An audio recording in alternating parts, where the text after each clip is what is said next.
आपणा सारिखे करीती तात्काळ नाही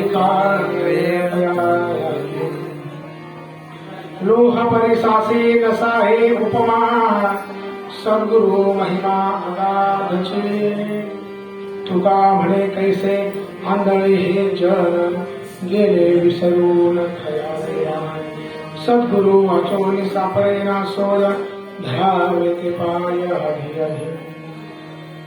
आजच्या कीर्तन रूपी सेवेसाठी निवडलेला भंग जगद्गुरु जगदवंदनी असलेले संत श्रेष्ठ तुकाराम महाराजांचा आहे. आज दत्त जयंती, भगवंत अवतीर्ण झालेले आज. भगवंताचे अनेक अवतार आहेत, परंतु इतर अवतारामध्ये परित्राणाय साधूनां विनाशाय च दुष्कृतां धर्म संस्थापनाय संभवामि योगे. दुष्टांचा नाश करण्यासाठी अनेकांचा वध भगवंताने केलेला आहे, परंतु हा जो अवतार आहे दत्त अवतार हा सद्गुरु तत्वाचा गुरुतत्वाचा अवतार आहे. लक्षात घ्या. प्रत्यक्ष दृष्टाचा नाश न करतात, त्याच्या वृत्तीचा नाश करतात भगवंत. म्हणून गुरुतत्वाचा सद्गुरुतत्वाचा महत्व सांगणारा हा अभंग आहे. सद्गुरु वाचवणी सापडेला सोय धरावे ते पाय आधी आधी. कोणाचे पाय धरायचे सांगितले? सद्गुरूचे चरण धरायचे सांगितले. व्यवहारामध्ये नाही का आपण कोणाचेही पाय धरतो. सांगितलं परमार्थ परिपूर्ण करायचा आहे तर सद्गुरूला शरण जावं लागेल, अन्यथा सोय नाही. सोय नाही म्हणजे दुसरा पर्याय नाही त्याच्याशिवाय. सद्गुरु वाचवणी सापडेना सोय धरावे ते पाय आधी आधी. आणि प्रकर्षाने सांगितलं, द्विरुक्ती या ठिकाणी केलेली आहे. दोनदा सांगितलं की आधी आधी धरा.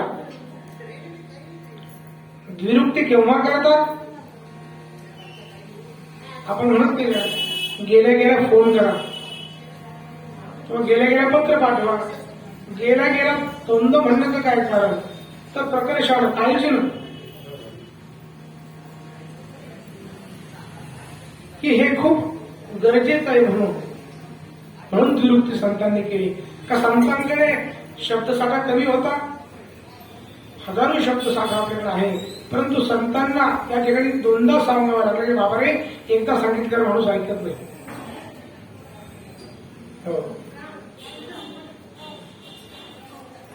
काळजीने संत सांगतात की आधी आधी त्यांना स्पर्धा. त्याचा दुसराही एक अर्थ आहे, आधी आणि व्याधी ह्या दोन गोष्टी शरीराला आणि मनाला जळायच्या आत सद्गुरूला शरण जा.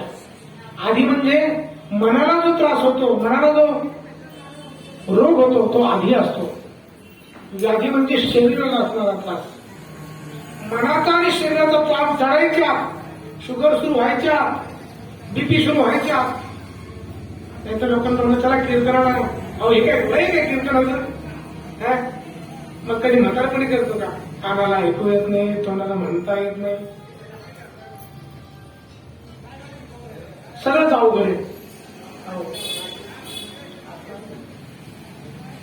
दिनमेपी रजनी सायं प्रातः. रात्रंदिवस चाललेला आहे आपल्या जीवनातला. शक्य तितक्या त्वरेने आणि तळमळीने भगवंताकडे जाणं गरजेचं आहे, सद्गुरूला शरण जाणं गरजेचं आहे. अनफिट फॉर सर्व्हिस तो काय फिट फॉर परमार्थ. जो त्या नोकरीसाठी योग्य राहत नाही 60 नंतर, तो परमार्थासाठी योग्य राहील का? म्हणून त्या ठिकाणी बालवयापासून तरुण वयापासून या ठिकाणी परमार्थाचा संग असणं अत्यंत आवश्यक आहे. संतांची संगती, कथा, कीर्तन, सेवन करणे हे आपण आधीपासून केलं तर पुढे सोपं जातं. त्यात आईवडील पंचायत होती. आला आला प्राणी जन्मासी आला, गेला गेला बापुरा व्यर्थ गेला, असं व्हायला.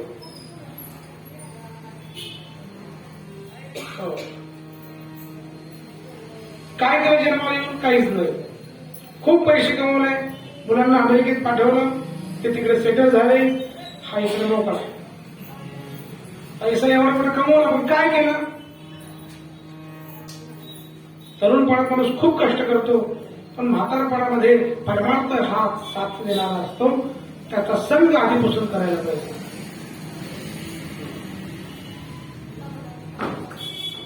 क्या आया कुछ नाही. त्या जीवनाचं महत्व जर आपल्याला कळालं नाही तर जीवन व्यर्थ जाण्याची शक्यता आहे. कोणत्या भावात आला आणि आलेल्या भावातच गेला. एकाने घोडा चोरला आणि लांबच्या बाजारात विकायला नेला. 1,00,000 रुपयाचा घोडा. एकाने विचारला, कितीला देतात? तेवढे 1,00,000 रुपये. खूप महाग झाला. काही कमी, काही 1 रुपया कमी होत नाही. कमी न करता करता गिराईकच येईल. लाखाहून 90,000 आला, 80,000 आला, 40-50,000 ठीक आहे. 50,000 आता विकायचा नाही.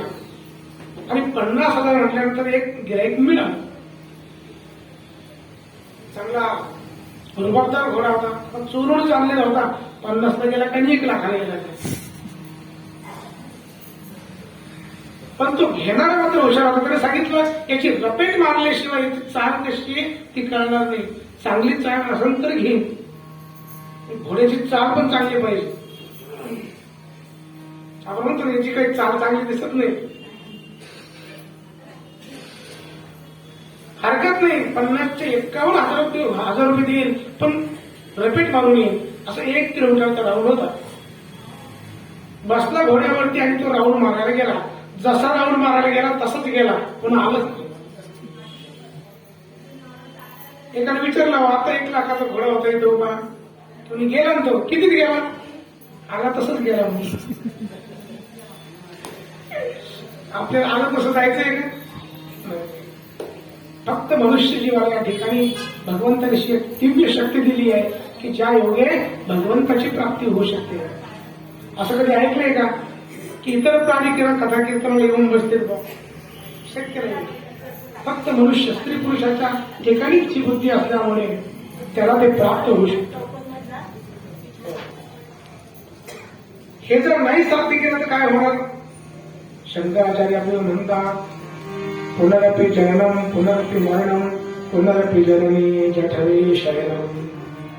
इह संसारे खलु दुस्तारे कृपया पाणे पाहि मुरारे. भज गोविंदम भज गोविंदम भज गोविंदम मोरपते. जन्माला येतानी मारायचं, जन्माला येतानी मारायचं. 84 लक्ष नदीच्या फेऱ्यामध्ये आले.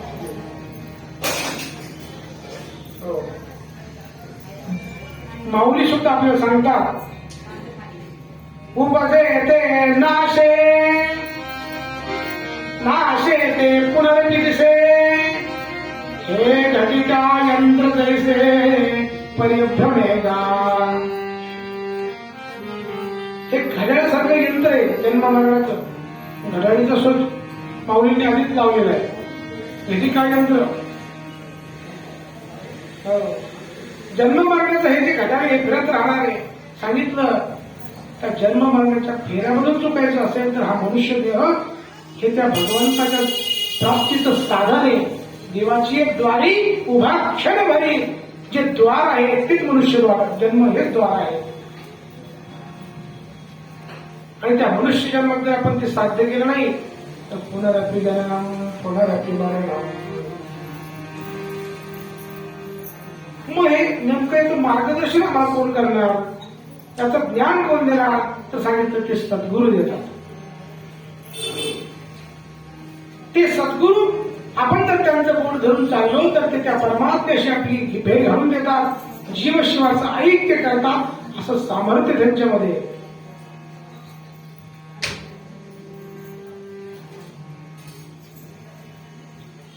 कारण ते प्राप्त करण्याचं ज्ञान आपल्याकडे नाही. त्याला कोणी मार्गदर्शकच लागतो. एक माकड शेतामध्ये खूप त्रास देत होतो. शेतकरी त्रस्त झाला. त्याने एक युक्ती सुचली आणि त्याने काय केलं, एका कमी तोंडाच्या एका घागरीमध्ये फुटाणे टाकले आणि त्या माकडाजवळ ठेवले. माकडाने त्याच्यामध्ये हात घातला आणि फुटाणे खाण्याच्या उद्देशाने हात काढू लागला, परंतु हात काही घेणार. का तर हाताची मूठ झाली होती.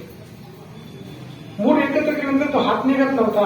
हे ज्ञान कोणाला होतं? त्या शेतकऱ्याला होतं, माकडाला ते नव्हतं. आणि हात निघत नाही. घागर चांगली मोठी होती. पहिल्या घागरी माहितीये जर असायची 5-10 किलोच्या, पाणी वेगळंच होतं, रिकाम्या उचलत नव्हत्या लवकर. आता तांब गेलं, पितळ गेलं, लोखंडही गेलं, स्टीलही चाललं. आता आलं ते प्लास्टिक. जेवायला सोन्याचे ताट होते पहिले, नंतर चांदीचे होते, पितळाचे होते, आता बरे स्टीलचे होते. आता पत्रही गेल्या, आता कागदाचे आले. ते भिकाऱ्यासारखं खायचं, खाली काही पडतं, वर काही पडतं. काय तर महाराज प्रगती झाली. प्रगतीच्या नावावर एकदा बफे सिस्टीम चालू होती. महाराज चला जेवायला. म्हणलं आम्ही असं बफेला वगैरे जेवत नाही, उभारून वगैरे. तुम्ही काय म्हणे महाराज, जग कुठे चाललं, तुम्ही कुठे, किती पुढे गेलं म्हणे जग. म्हणलं पुढे नाही गेलं, अजून मागेच आहे. ज्यावेळेस लोक बुटे घालून खातील, बुटे घालून तर खातातच, ज्यावेळेस बुटात खातील त्यावेळेस खरं प्रगती झाली असं म्हणता येईल. म्हणून अवघड विषय सगळं. त्या घागरीतून हात काढता येत नाही. कशामुळे? त्याचं अज्ञान होतं, कारण ती मूळ धरलेली होती. तितक्या शेतकऱ्याने पकडलं, पाणून टाकलं. सांगायचं तात्पर्य एवढं, त्याला जर ज्ञान असतं की आपण हे सोडल्यानंतर आपला हात निघतो, तर त्याने ती मूळ केलीच नसते. तसं आपलं हे सुटत नाही. आपण त्याच्यात ते अज्ञानी आहोत, आणि ते कसं सोडायचं हे फक्त सद्गुरूला माहीत असतं. म्हणून त्या या जन्ममरणाच्या फेऱ्यातून सुटण्यासाठी दत्त महाराजांची सेवा, दत्त महाराजांचं त्या ठिकाणी अधिष्ठान पाहिजे, त्यांचं मार्गदर्शन पाहिजे, आणि त्याच्याप्रमाणे आपला दिनक्रम पाहिजे, वाटचाल पाहिजे, तर त्या ठिकाणी ते ज्ञान आपल्याला प्राप्त होतं. परमार्थामध्ये सद्गुरू हे नितांत गरजेचे. सद्गुरूशिवाय सोयच नाही, तुकाराम महाराज म्हणतात. एकनाथ महाराज म्हणतात, सद्गुरु श्री शरण गाय, सद्गुरु श्री शरण गाय.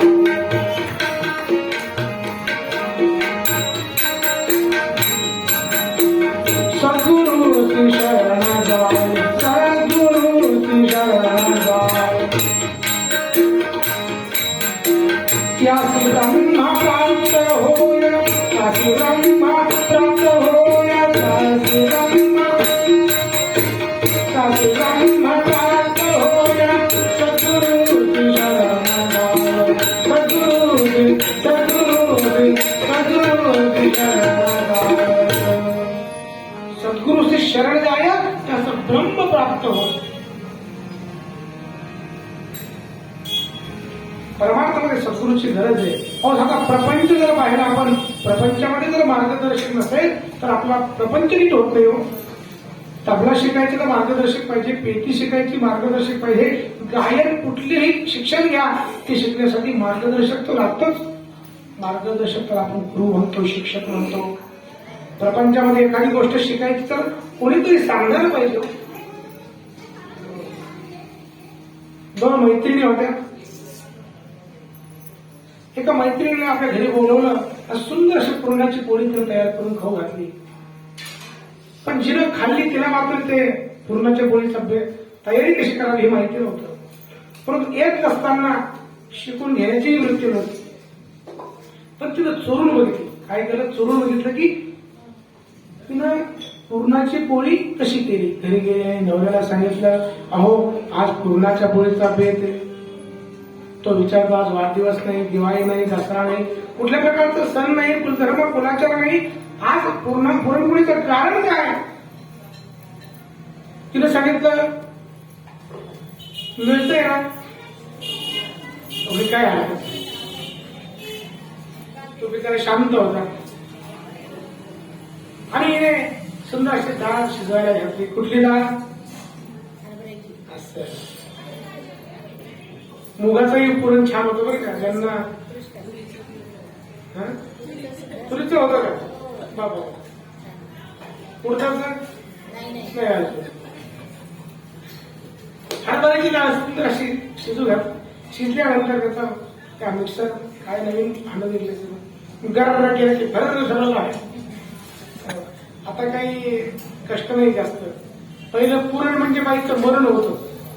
पाटा वरवंटन घे खा म्हणजे 10-5 लोक जेवायला घरी, अख्खा दिवस जायचं त्याच्यात.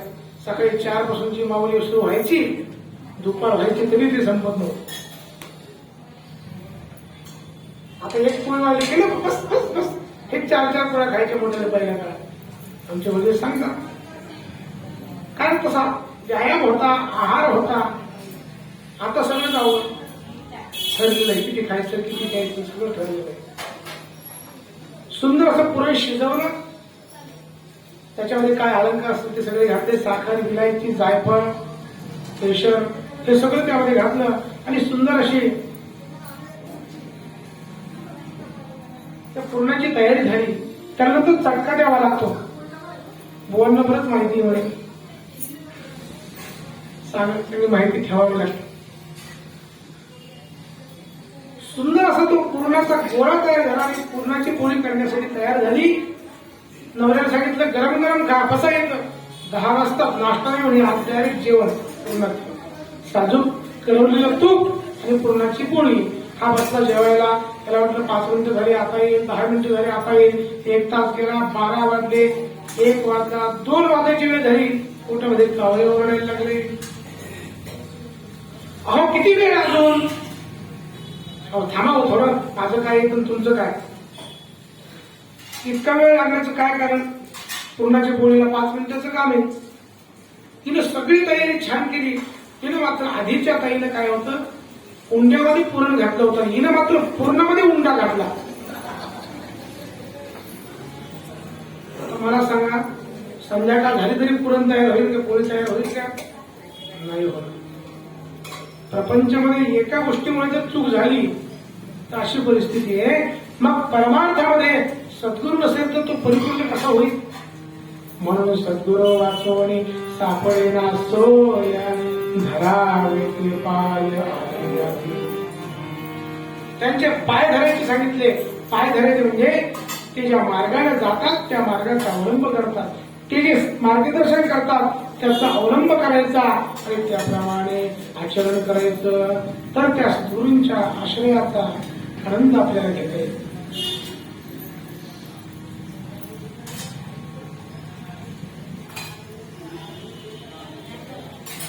माऊली म्हणतात मद हृदयी सद्गुरू तेने तारीला हा संसार पुरू म्हणून विशेषी अत्यादरू विवेकावर.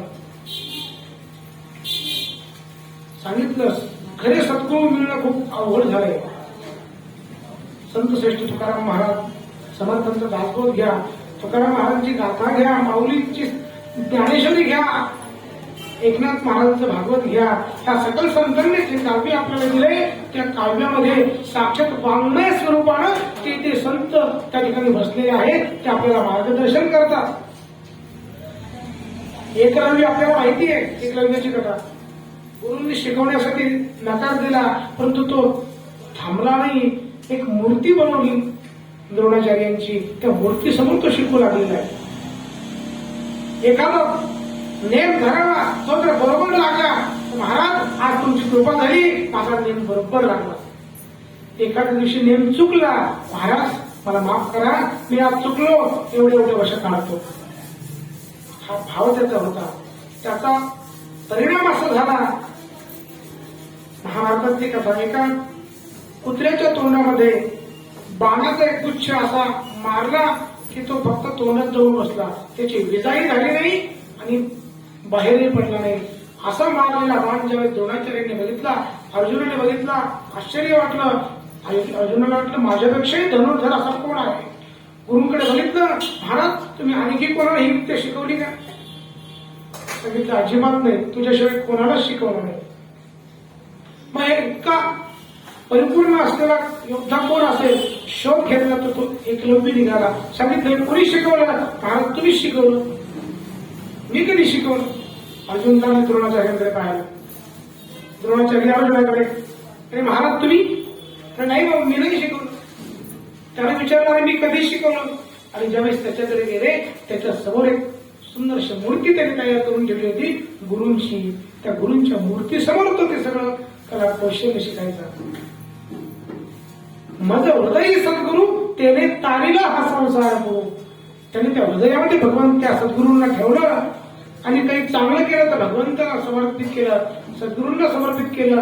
जे काही चुकत असेल त्याबद्दल माझी सुधारणा करा म्हणून विनंती केलेली. असं ते सद्गुरु तत्व आहे महाराज. त्याला सत म्हटलेलं आहे. सत म्हणजे सत्य. जे आधी होतं आता आहे आणि पुढेही राहणार आहे असं तत्व म्हणजे सत्य तत्व आहे. लक्षात घ्या. समोर सद्गुरु वाचवली सापडला सोय धरावे ते पाय.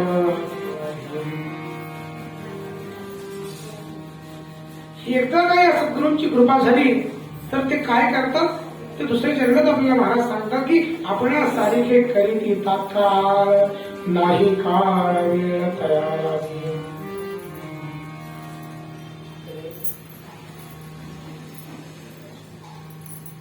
नाही काळ वेळ तयार. एकदा का सद्गुरूंची कृपा झाली तर ते आपल्यासारखं शिष्याला बनवतात. शांतीब्रह्म एकनाथ महाराज आपल्या सर्वांना माहिती आहे. देवगिरीच्या किल्ल्यावर सद्गुरूंच्या आश्रयामध्ये होते. जनार्दन स्वामींच्या आश्रयामध्ये असताना एक युद्धाचा प्रसंग आला. जनार्दन स्वामी ध्यानस्थ बसले. आता युद्ध कसं करायचं आणि अचानक युद्ध त्या ठिकाणी शत्रूचा वेढा आलेला आहे. युद्धाला सुरुवात झालेली आहे. एक दिवशी नाथ पहाटेला एक दिवशी नाथ पहाटेला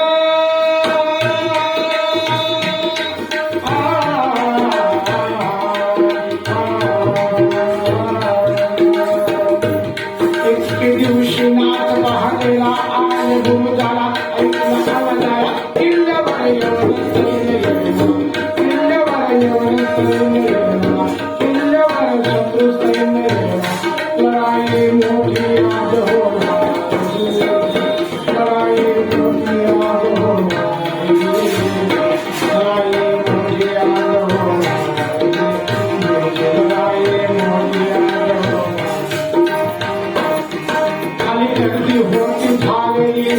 खाली गर्दी होती झालेली सैन्याचे तरी तयारी चालली. आज शिंकू गेला प्रेम देता, आज शिंकू गेला प्रेम देता. कैद करूया नाही तर लावून पडून देता, नाही तर लावून पडून देता, नाही तर लावून पडून देता. हे मारलं काही चालली घे मारेला हे चालली तलवारी ढाली गणते उतरली. भाल्या भाल्याचा खणखणा खटक खटकाचा खणखणा. बंदुका पाहिजे रक्तात बंदुका पाहिजे रक्तात बंदुका पाहिजे रक्तात.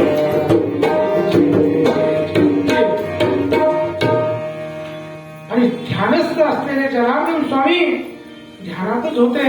मग युद्धाला आदेश कोण देत होतं?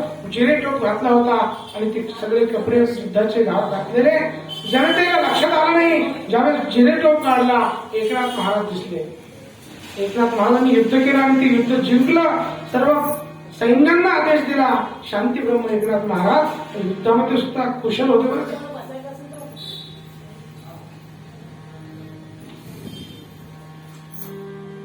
म्हणजे काय करतात सद्गुरू आपणासारखे करीती तात्काळ नाही काळ वेळ तयार. त्याला क्षणही लागत नाही. कारण त्याला एक उपमा देण्याचा प्रयत्न कराय. लोह परिसासी नसा हे उपमा सद्गुरु महिमा अनादची. सद्गुरूला कुठली उपमा द्यावी सांगितलं. लोखंडाला जर परिस लागला तर सोनं जळतो, परंतु त्याचा परिस मात्र करीत नाही. सद्गुरू मात्र आपल्यासारखंच त्याला बनवतात. एवढे सामर्थ्य. असे कितीतरी उदाहरण आपल्याला पाहायला मिळते. जनार्दन स्वामींनी आपल्यासारखं एकनाथ महाराजांना केले. समर्थांनी आपल्यासारखं कल्याण स्वामीला केलेलं आहे. कुठलेही संत घ्या सद्गुरूंची कृपा त्यांच्यावरती झालेली आहे. म्हणून लोह परिसासी नसा हे उपमा सद्गुरु हो महिमा अजराची. आता एकच प्रश्न उरला की खरा सद्गुरु कोणाला म्हणायचं आणि त्याला ओळखायचं कसं. संताचं पुरुषाचं साधूचं लक्षण सांगितले आहे भागवतामध्ये. किती क्षमा कारुणिका सुहृदस्तरवदेहिनां अजात शत्रव शांता साधव साधुभूषणा. भागवत आपल्याला काय सांगतंय. संत कोणाला म्हणायचं, सद्गुरू कोणाला म्हणायचं, ज्यांच्या ठिकाणी तितिक्षा आहे. आता तितिक्षा म्हणजे काय. विरोध करण्याचं सामर्थ्य असताना तो विरोध सहन करणं याला तितिक्षा म्हणायचं. एकनाथ महाराजांवरती तो यवन थुकला 100 वेळेस, प्रतिकार करू शकत होते, त्याला शासन करू शकत होते, तेवढं सामर्थ्य होतं, परंतु तेही सहन केलं. त्याला म्हणायचं संत. ही जी वृत्ती असते याला तितिक्षा म्हणायची. आता भीती वाटते बा तो मारेल की काय म्हणून सहन करणं याला तितिक्षा नाही म्हणायचं. तितिक्षा कारुणिका, ज्या ठिकाणी कारुण्य आहे, करुणा आहे प्रत्येक जीवाविषयी. तितिक्षा कारुणिका सुहृद सर्वदेहिनां, सर्व जीवाविषयी, सर्व देहांमध्ये, प्रत्येक देहामध्ये जीव आहे, त्या देहाविषयी तो प्राणी असो, पशु असो की पक्षी असो, मनुष्य असो, कोणी असो, त्या ठिकाणी प्रत्येकाच्या ठिकाणी त्याला प्रेम करुणा वाटते. असा तो सद्गुरू असतो. असा तो साधू असतो. लक्षात घ्या. सुहृदच सर्वदेहिनां, सुहृद म्हणजे मित्र, सगळ्या सोबत मित्रत्वाचा भाव ज्याचा आहे. नाही तर गाईला सांभाळायचं आणि कुत्र्याला लात मारायची असं नसतं. गाईलाही तितकंच मारतो, तसंच कुत्र्यालाही तितकंच मारतो. सुहृदच सर्वदेहिनां अजात शत्रव शांता. जो अजात शत्रू आहे त्याला कोणी शत्रूच नाही. आजकाल संतांना सुद्धा बॉडीगार्ड ठेवावा लागतो. असं त्यांना बॉडीगार्ड असावे, कारण त्या व्यक्तीला दुसऱ्याचा विरोध करू नये, त्या साधूने दुसऱ्याचा विरोध करू नये. त्याचा विरोध करणाऱ्या जगामध्ये असतीलही, परंतु त्या जे कोणाचाच विरोध करत नाही, ज्याला कोणी जे कोणाला शत्रू मानत नाही, अजात शत्रव शांत साधव साधुभूषणा. अशा साधूच्या, हे साधूचं भूषण सांगितलं आहे, हे साधूचं रक्षण सांगितलं. म्हणून योग्य त्या संतांकडे आपण शरण गेलं पाहिजे. अजून 3 गोष्टी सद्गुरूच्या ठिकाणी असाव्यात. सद्गुरू हे श्रोत्रिय असावे, सद्गुरू हे ब्रह्मनिष्ठ असावे, आणि सद्गुरू हे कृपाळू सुद्धा असावे. श्रोत्रिय म्हणजे वेदशास्त्राचं त्यांना ज्ञान असावं. या जन्मी किंवा आधीच्या जन्मी त्याचं ज्ञान त्यांना प्राप्त पाहिजे. आणि ब्रह्म याच्यावरती त्यांची निष्ठा असावी. ब्रह्म सत्य जगत मिथ्या हा भाव त्यांच्या ठिकाणी दृढ असावा. हे जगत जे आहे हे काय मिथ्या आहे हा भाव त्या ठिकाणी पाहिजे.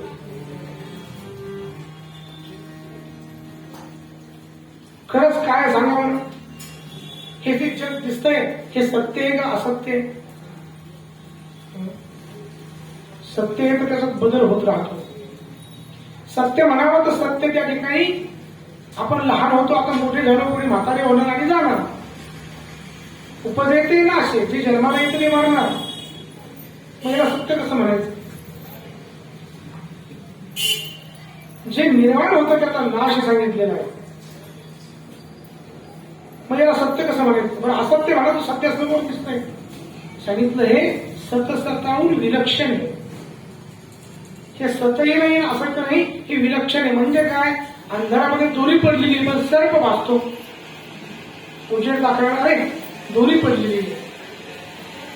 रज्जू सर्पाकार जगत आहे, लक्षात घ्या. ते ज्ञान झाल्यानंतर त्याचा बाध होतो. कशाचा, त्या सर्पाचा. तसं ज्ञान झाल्यानंतर, सद्गुरूंकडून ज्ञान झाल्यानंतर त्या अज्ञानाचा बाध होतो. म्हणून हे जग कसं आहे, सतसताहून विलक्षण आहे, मृगजळाप्रमाणे आहे. याला जर सत्य मानायचं असेल तर मृगजळाने तहान भागली पाहिजे, दोरीच्या ठिकाणी सर्प दिसला पाहिजे,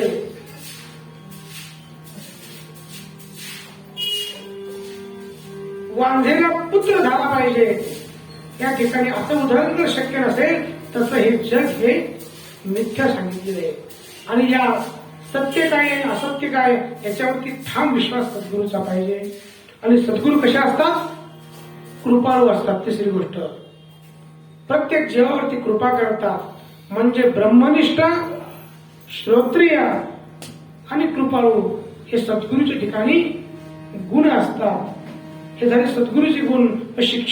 शिष्याचे काही लक्षण पाहिजे, शिष्याच्या योग्यतेचा पाहिजे, तर ते सद्गुरू त्यावरती कृपा करतात. आणि अशा का सद्गुरूंनी आपल्यावरती कृपा केली तर त्या ठिकाणी आपल्याला या जीवनामध्ये तरुण जायला काही वेळ लागत नाही, लक्षात घ्या. म्हणून आपण ज्या गुरुमंत्र घेतो, ज्यांचा आश्रय घेतो, त्यांचा जप केला पाहिजे, त्यांची साधना आपण केली पाहिजे. आमच्याकडे काही लोक असे येतात, महाराज गुरुमंत्र घेतला पण मंत्रच आठवत नाही, कोणता मंत्र दिला नाही. गुरुमंत्राशिवाय पाणी पिऊ नये असं सांगितलं. अशी अवस्था असता आपला परमार्थ कसा व्हायचा.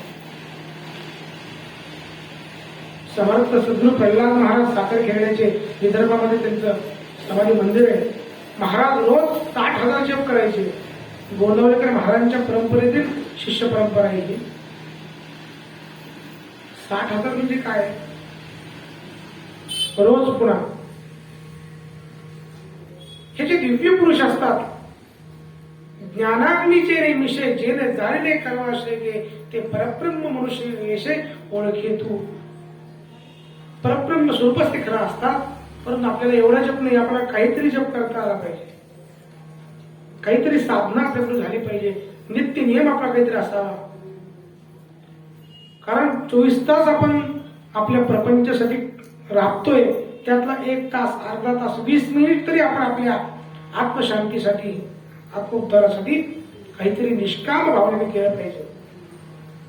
तरच आपला परमार्थ त्या ठिकाणी सुकर होईल. योग्य गुरुच्या शरण जाणे आणि ती कृपा प्राप्त करून घेणं हे नितांत गरजेचं आहे. हेच पूर्वोक्त पद्यामध्ये आपल्याला तुकाराम महाराज म्हणतात. बिहार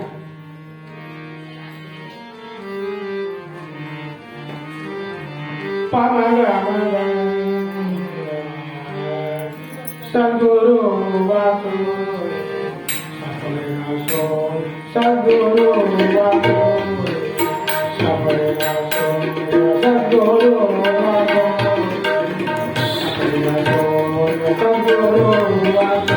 वाकुळे